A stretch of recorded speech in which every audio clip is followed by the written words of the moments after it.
everyone, here is another CinemaWins reaction video. This time we are doing their Everything Great About Spider-Man 2 video, which if you've, I haven't really talked about it very much because I don't really get the opportunity to, but some of my other videos I've said that Spider-Man 2 is my personal favorite comic book movie ever.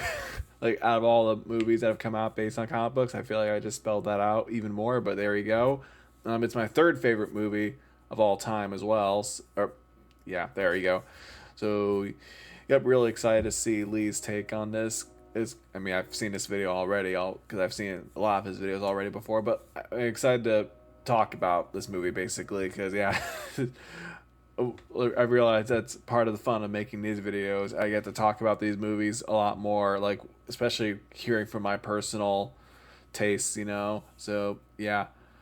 I'm rambling, so let's just get on with it.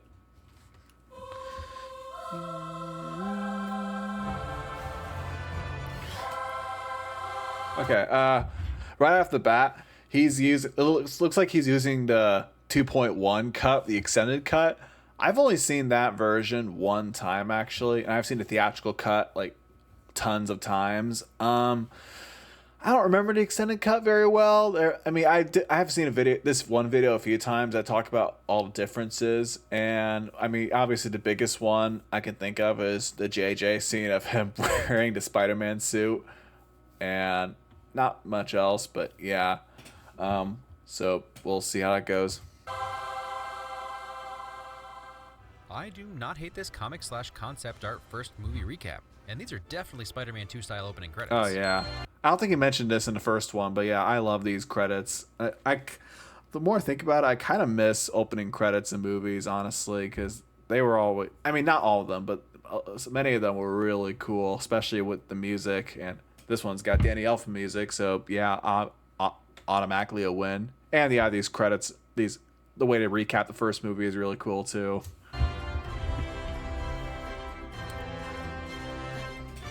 Elfman manages to somehow improve on his amazing score. But I will lose the customer forever to Pizza here. Better watch out for Pizza Shanty and Pizza Shack. But I do hear Pizza Cabana is going under. You have to go 42 blocks in 7.5 minutes. Your ass is fired. Go! Encouragement? Oh, come on. That's one change of the 2.1 cut. For some reason, the extended cut uses a different take of that guy saying, "Go!" Yeah, the theatrical cut was better. He stole that guy's pizza! That must be the best line. Wait, that's Ashy Larry. No playing in the streets. Yes, Mr. Spider-Man. I know that After Hours probably did, or at least could do, a Reasons Why a New York City with Spider-Man swinging around would actually be terrible. JJ would totally do that. But I want to live here, where my kids grow up knowing to revere Mr. Spider-Man. Yeah. Man, it is weird to see Bones acting all not uptight. And Emily Deschanel kicks off our line of actors who appear in Spider-Man 2 who blew up at a later date. Emily Deschanel? Is she related to that other Deschanel? You know who I'm thinking of, right? She was an elf. Zoe Deschanel? I think that's what her name is. But yeah, is she related to her? That's cool. I'm probably just assuming, but okay. It's a line of actors who appear in Spider-Man 2 blew up at a later date. Really?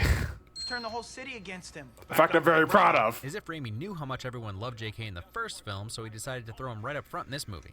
Yeah, he has the most screen time in this one. Well, I want to quote this. Sorry, I love quoting these movies. As if Raimi knew how much everyone loved JK in the first film, so he decided to throw him right up front in this movie. Food poisoning scares. Scream City. Some food got poisoned? I'm a little nauseous, yeah. Also, J.K. Simmons is always a win.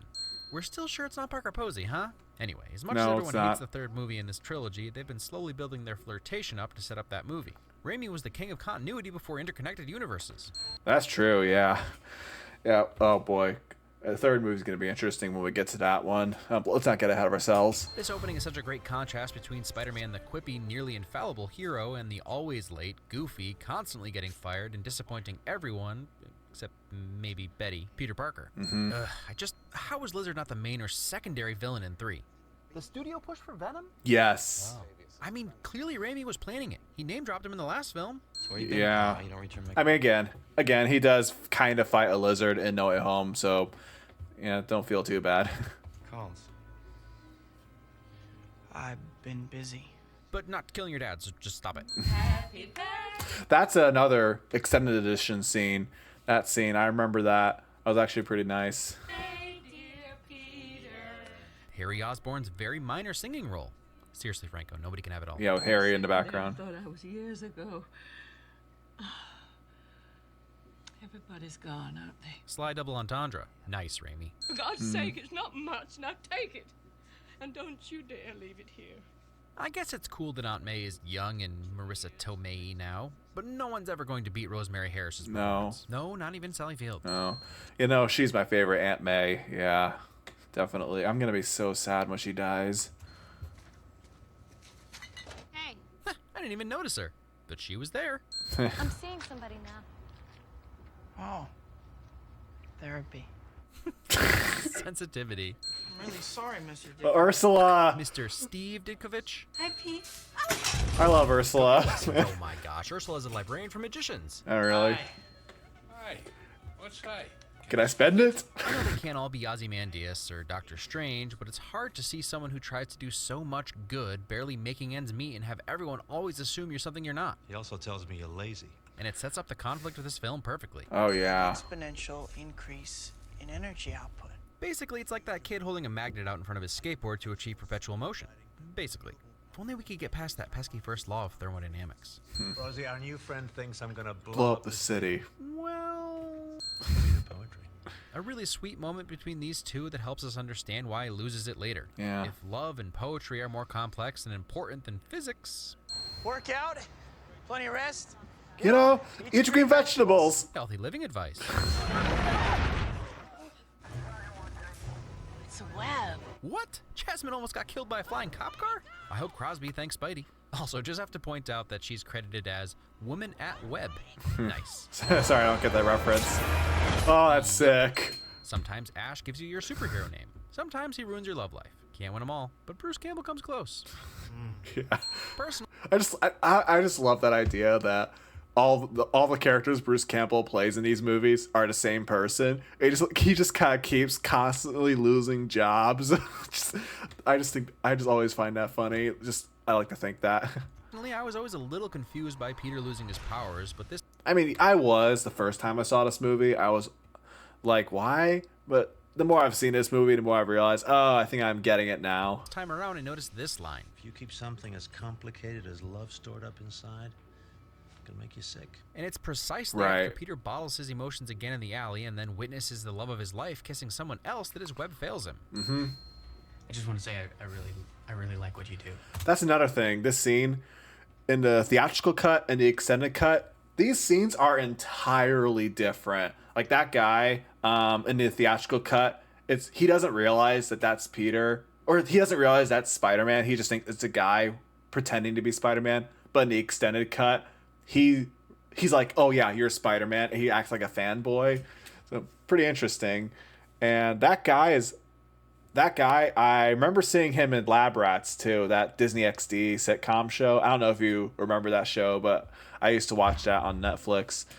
So I was kind of blown away seeing him in this. So yeah. I think it's great. Thanks. Compliments. You could do a men's cologne called Thwip.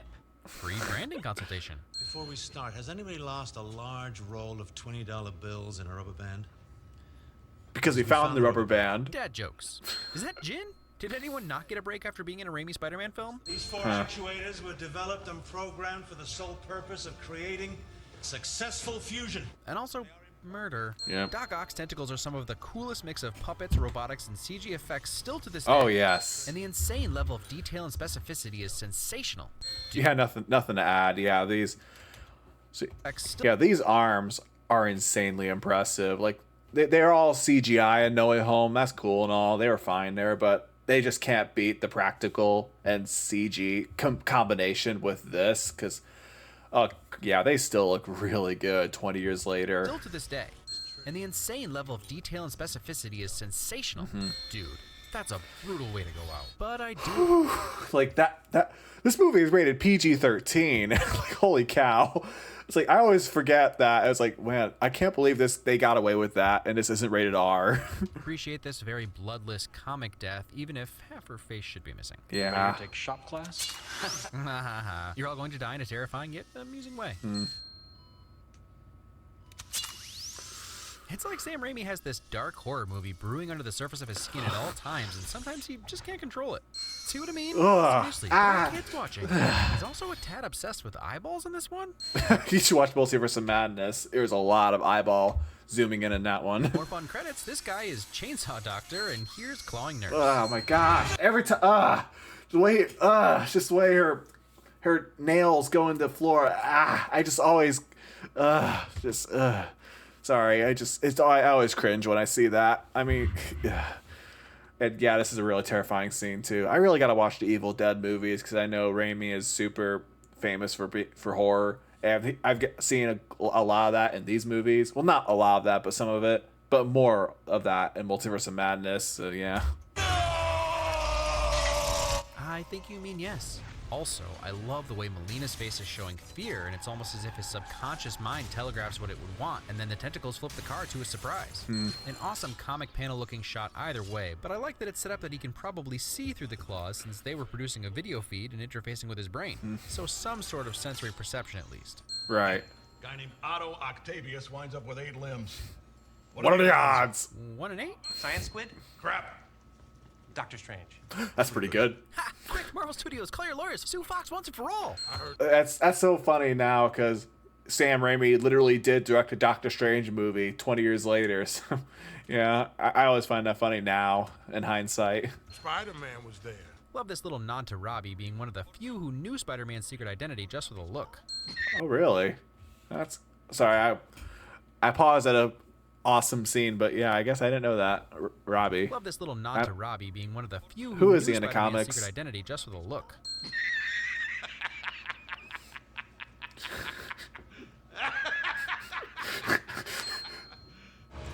I just love that he adds a win. He doesn't clarify why. He just automatic win because yeah, it definitely deserves one. Better chip.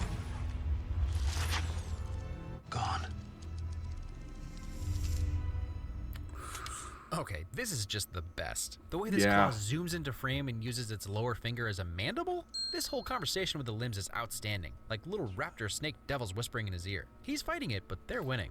And while the tentacles are said to have AI, they seem to be almost the manifestation of Otto's id exerting itself, as in the base, instinctual, or primal part of the brain. A perfect example is when he flips the taxi. Based on the look on Otto's face, his superego, or conscience, is saying, oh crap, while his id is flipping cars. And that's been your crappy pseudopsychology lesson for the week. Sure, I'll accept it. Palm of my hand. And I love that this was set up. Power of the sun in the palm of my hand. Even people with the best of intentions can still get driven crazy by power. Yeah. Something interesting about the arms, I don't know, I've heard this, but I thought about it. The arms aren't really evil well, they're evil, but like they're not inherently like they're not trying to like destroy the world. Basically, the arms are basically just doing what Doc wants. Basically, they're how do I explain it? They're like they were created to basically help him do the whole fusion reactor thing, the power of the sun in the palm of his hand, and all that jazz. And they just want to finish it. They just want to finish the work. They're not like doing, and if they have to, the arms are basically like, if we have to kill people to do it, then so be it. Basically, I always find that interesting. Like they're not inherently evil. They just think all this must be done. They're doing this because they believe they're programmed to be. I hope I explained that well, but yeah, I think it's really cool. We get the toaster. Actually, that's only with a deposit of 300 or more. Jeff Winger's audition for the soup. Unwrap everything wrong with that one, correction commenters. Saving Aunt May. Here's your change! That's some hard cash. Usually I save the so-and-sos don't even care for respected actors, but oh crap, this woman earned it. Yeah. Random blonde model girl doesn't even care. Oh my gosh, that's Ross's girlfriend, Mona. Very over the top. Proof that Spider-Man is smarter than Batman. Though choice of wording doesn't seem to matter when up against a supervillain. Well, Yeah, very poor choice of words. I should do The Dark Knight sometime. I probably will. well, now I have to take back what I said in Spider-Man 1, as this is the quickest Stan Lee cameo. This fight is awesome. Both humans are zoomorphized into their respective animals, and it's really like watching a giant spider fight an octopus. The way Doc Ock keeps wrapping Spidey up in his tentacles. Oh yeah. Saving Aunt May again. Yeah. I guess that's another way to save somebody from falling. So, he had a win about that in the first movie when MJ was falling and Peter saved her. Or like, yeah, I guess it's another way of. You probably get what I'm saying. Hopefully. Oh, no, get a shot of us with the DA. Beautiful dress. You gotta love how J. Jonah's wife has been with him long enough to know exactly how to keep up with him. That's the second time Peter's been in a crowd of people seeing the girl he loves with someone else. Sure is. Oh no. And now it's official. He had slips before, but now that Harry hates him and declared so publicly and MJ is engaged, his powers are almost completely useless. But I tend to agree with the doctor that the problem is actually in his mind. He may still have all his powers, but his love for MJ is messing with his head too much to perform. Yeah, I mean, I would say so too. His powers like didn't like disappear. Like it's not like they went away completely. It's just that his head basically just doesn't want them. He's not in the right headspace, so they don't work basically. So I think that's the best way of looking at it. They don't go away. They just aren't working because he's emotionally distracted basically. Like, after being humiliated by Harry and learning that MJ is engaged to marry this guy, even though he was all like, shoot, I did all this for you and all. And also, he also struggled with his powers back at the bank too, when he found out that, they're not able to help Aunt May pay the bills and all. So, yeah. And I love this callback to the first film with him realizing he's losing his powers Oh, the same yeah. way he learned he had them in the first place. I'm Spider-Man. No more. Reference to the comic cover with the same storyline. And Peter Parker just being Peter Parker and not Spider-Man montage is the fastest way to make you keep watching the movie, even though Spider-Man's apparently dead. And I'd be remiss if I didn't mention this freeze frame homage to, I don't even know, something. 90s television, I guess? So far, the 2.1 extended cut has been fine, but there it holy is. crap, does this make it all worth it? J.K. Simmons doesn't even care. Why was that not in the theatrical cut? Serious. Why did they cut it? Come on. Come on, guys. Stopped him, but I wanted revenge. So I let him go. Coming clean. And I appreciate that Aunt May's response is realistic. She wouldn't be able to immediately forgive him, so just pile on. Right. Some poor soul got trapped on the 4th floor. Never made it out. This is an interesting sequence. The reason it's here is to show that there are consequences to his absence even when he thinks he's being the hero, although technically this little girl saved him. So anyway, Yeah, it's a kind slight of. step towards him trying to come back. Right. Which, I'm back! unfortunately, doesn't go that well, but it's good for a laugh. We're back! And it's something that I quote to my wife to this day. Also, if you're wondering why Peter's not dead, no one ever said his powers were completely 100% gone. Yeah, I mean, I mentioned that earlier, yep. I always find that funny. Just the way the way he slams onto the cars, like, it just feels so violent, you know? You characters out there flying around like that, saving old girls like me. Yeah, that used to be the case, but I mean, we're coming up on the third one of you, so... Hold on a second longer. Number one, Aunt May knows, which of course she does. Yes. Which is why she never scolds Peter for abandoning her in the bank. And Yeah, I'm 100% on that theory. She totally knows that Peter is Spider-Man. number two, what appropriate advice for later. Would you like a piece of chocolate cake? Another strange scene that always made me feel weird because... No, stop that. Because MJ. No. But also... Aw, she's sweet, and it's nice to see Peter get a tiny break from being smacked around by the world. Yeah. All that to say, generosity. No, she's really cute. Just if like Peter left MJ to be with her, it's like I wouldn't even blame her, or I wouldn't blame him for if it didn't work out with MJ. Then yeah, she would be perfect. Who is this guy? He's like a poor man's Casper Van Dien. Anyway, Comparing kisses is a terrible litmus test, but I'm on board if it gets her running back to Peter. Oh my gosh, that's Klaus's brother Elijah.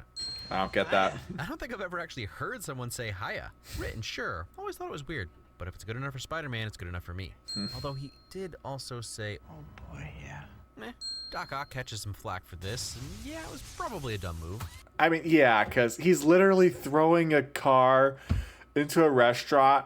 He doesn't know, at this point, he doesn't know that Peter is Spider-Man. So from his perspective, he's throwing a car at a random normal guy. And it's lucky Peter had his spider sense in that moment so he could, like, avoid it. Because if he didn't have his spider sense, he would have died. Like, it's weird. Actually, how does Lee defend? I remember Lee defending this. How did he do it again? But he's a crazy supervillain being controlled by octopus claws that don't care about human life. And Harry didn't say don't maim or paralyze Peter, just Don't hurt Peter! Also, the rule of cool totally abides. Hardee's hand-breaded chicken. Yeah. I wonder if the computer's OBS is still recording the audio. I'm fine with the rule cool thing. Yeah, it is a cool scene, even if it doesn't make total sense. I don't know, that's not the best defense I've ever heard, but I kind of get what he's saying, but it's still weird to me. It's one of the few weird things in this otherwise amazing movie, but sure. Yeah, he's back, and I love that saving MJ again is what kicks his spidey sense into gear as his first power to return to him, also saving MJ. This is still the best Spider-Man set piece in the series, and still one of the best that transition is so sick. Comic book movie action set pieces ever. Starting with the fight in the clock tower as they throw clock pieces at each other, then falling down to the top of the train with some of the most memorable shots from the series. In the train, and then on the train, and then on the side of the train. Such a great usage of each of their abilities. Oh, man. Oh, I love this scene so much. And the choreography of this fight is really like a dance, with each of them using the other's advances against them. Street skiing. Oh man, that train's headed to time travel speed. Oh, it is. I like that he tries some different things before his final solution. Seriously, now Phil Lamar. And it's not like really. These cameos are by people trying to break into acting either. Phil had been in plenty of things since the 90s, including being a regular on Mad TV. This iconic this is still one of scene. the best examples of saving people ever that we technically have Aunt May to thank for. Hold on a second longer. Every time I watch that scene, I'm always holding my breath, you know? Like, the moment he starts getting all the webs to the buildings and he's holding on like that, I'm holding my breath, like, every time. And it just drags and drags, and it's just like, I'm holding it in, and because I'm just like on the edge of my seat, basically. And it isn't until the train finally stops when I just finally like let out a gasp of air, basically. I might die watching this movie someday. but yeah, it is. It's such a good scene. And how can you not love the way they honor carry the kid who just saved all their lives? Yeah. It's so satisfying for Peter, not Spider-Man. Peter to just get a little bit of recognition for saving them all. You want to get to him, you got to go through me. I left the New Yorkers coming to Spidey's rescue in the last movie out because, I don't know, I'm bad at my job. I was actually thinking that. I'm surprised I didn't say that. Yeah, you did. I also thought it was kind of weird that they were oddly specific about being New Yorkers. At least in the movie, Spidey doesn't really care about being from New York. This time, they know who he is, and it just means more, even if it's short-lived. Yeah. Anybody could stop me now that Spider-Man's dead. He's not dead. Optimism. Saving MJ again. Yep. Dr. Octavius. As if Peter sees his once friend return from the ether, he calls him by name. Peter Parker. Brilliant but lazy. Thank you. How many times does someone make a statement without all the information and then never corrects it even after they know all the facts? I feel like that might be Jeremy Scott from CinemaWins. Listen to me now. Listen to me now. The way the tentacles start to cower as he imposes his superiority over them. And it's always good to see a once bad guy turn good and do the right thing. Yep. And then, apparently, we apparently know that this is the moment that this is the moment we know that Doc Ock in No Way Home says he was pulled out of, or at least right before Peter makes that whole speech and redeems him. So I guess we know that that's where he was pulled out of. So, that's interesting. Turn good and do the right thing. Yep. Yes, exactly the correct response. A deep sigh of relief, like a weight has been lifted off of all of our chests. Saving MJ again. Again. Hi. Politeness. This is really heavy. And honesty. I always forget too sometimes how strong Spider-Man is. Because super strength isn't really the most memorable power he has. It's like anytime he lifts something super heavy, it's like, oh yeah, he's super strong, isn't he? Will not die a monster. Self-sacrifice.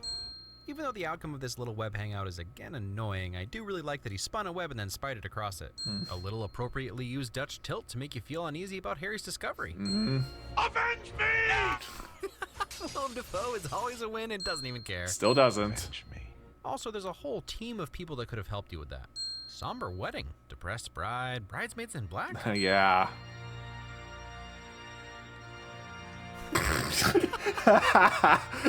I don't even know why that's funny. Finally. Yep. Go get him, Tiger.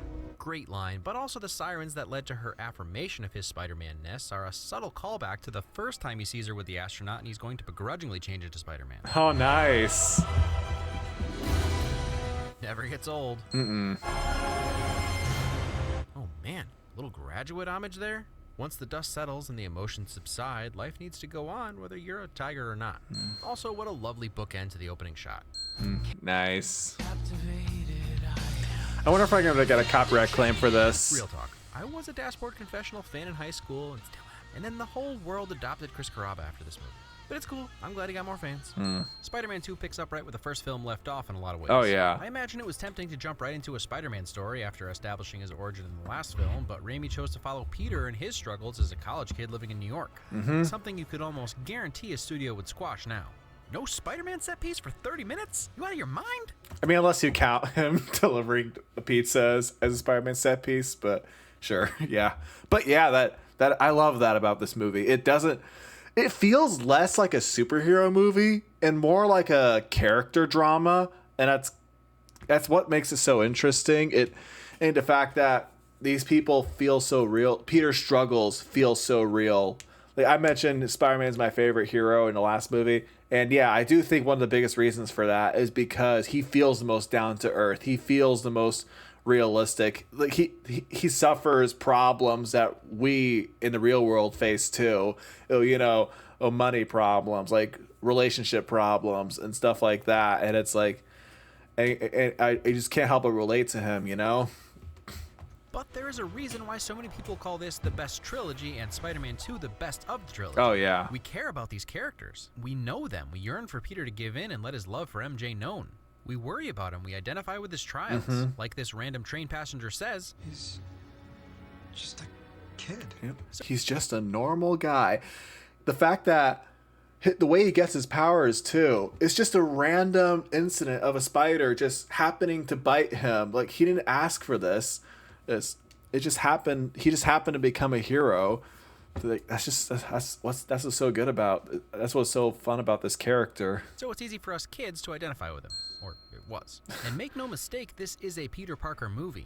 Spider-Man is kind of a secondary character. Spider-Man doesn't win the girl, Peter does. Spider-Man doesn't save the day, Peter convinces Doc Ock through his own words to Peter. Right. The entire stressful opening to this film is setting up how Spider-Man is ruining Peter's life. MJ wants Peter, and when he leaves as Spider-Man, it's almost as if she finally understands why Peter's kept his distance. But that gets nailed home in the next movie. Still, I can't help but be happy they're together in the end.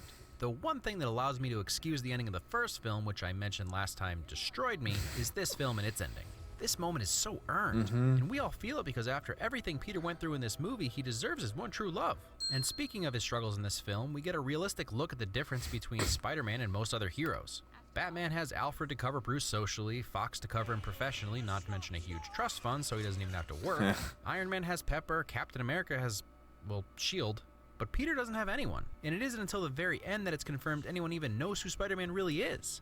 And aside from some I always just think about being a superhero sounds hard. I always have to think about that. The fact that nobody knows he's a hero and nobody can't know. So if he has issues like during battle, he can't like talk to people about it. He can't like, I let this person die, I feel bad about it. He can't tell anybody about it. It's like, oh, that's gotta suck, man. Funny pained faces from Tobey Maguire, which, to be fair, this movie is full of them. He again nails his performance. Kirsten Dunst and Rosemary Harris are great at supporting Peter again as well. James Franco is one of the few actors who had to really shift his character from the first film. Yeah. Taking a bit of his father's obsession and slipping into his evil pajamas in preparation for becoming the Hobgoblin. Well, it's called New Goblin, which, I mean, Hobgoblin would have been better, but yeah. This film also does a great job of setting up Spider-Man 3 with Harry as our next villain without getting bogged down with any B-plots. Yeah. Otherwise, not a whole lot of new characters. Except, of course, for Alfred Molina's Dr. Octopus. He is such a great antagonist for Spider-Man. Another perfect contrasting character with two conflicting personalities mirroring Peter's own struggle. And they're two characters that start at a similar place and then go down very different paths. I love that up until this tiny little moment, which could still technically be interpreted multiple ways, Doc Ock is really just a normal scientist. No violent streak, just a lover of his wife and his work. Not interested in money or fame, just the future. Someone smarter than me. Yep, he's somebody who got too ambitious. His biggest flaw is that he got too into his... He wants to do everything he can to finish his work, or he's too focused on that he doesn't realize, oh wait, that shouldn't be my only focus, and he ends up trying to get people killed for it. He straight up kills his wife because of that over ambitious goal of fusion reaction and stuff. Yep, he had to get over that at the end. Yeah, I'm a little tired, if you can tell. Mish read a paper on the expression of his id through the tentacles. And like I said, his tentacles are still some of the coolest and most realistic-looking comic appendages ever created. A lot of that thanks to them being actual real claws controlled robotically or by puppeteers, especially for these close-up shots. Amazing showcases of dexterity. And then anytime they use CGI, it's seamless. So this movie is amazing. Yeah. I can't deny it. 10 out of 10. I still may slightly prefer the first one, but where so many sequels let us down by abandoning the story, Raimi kept everything great about the first film and added to it. Pushed these characters forward and told a compelling story while finally giving us what we wanted at the same time. And yep. I will say that it will definitely stand the test of time as one of the best comic book movies ever. Yep. I will say that I try to think. I feel like I was going to say this movie does everything the first movie does, this one does better. I was going to say that. And then I thought about it. I think the one thing the first movie does better than the second one is the villain. Just because Green Goblin is so much more iconic of a villain than Doc Ock. But I mean, Doc Ock's amazing too. Next week is undecided because, well, just as a quick update on my life, my son is due in a couple weeks, Wow. but we could be on our way to the hospital any minute. So there is a chance I might miss a couple weeks here and there. Yeah, he made this video. Just wanted to let you all know so you're not disappointed. Though it's okay if you're still disappointed.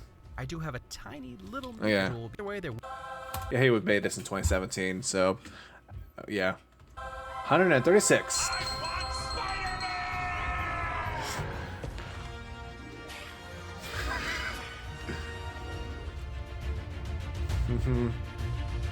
Haha. Hashtag release the Raimi cut. And that was my reaction to Lee's Spider-Man 2 video. Not too much to add except, yep, this movie is phenomenal. Still my favorite comic book movie ever. Still my favorite movie of the Spider-Man trilogy. And it'll be interesting about talking about 3 because I have some thoughts about that, both good and bad. But we'll get there when we get there. Other than that, that'll be all for now. So peace.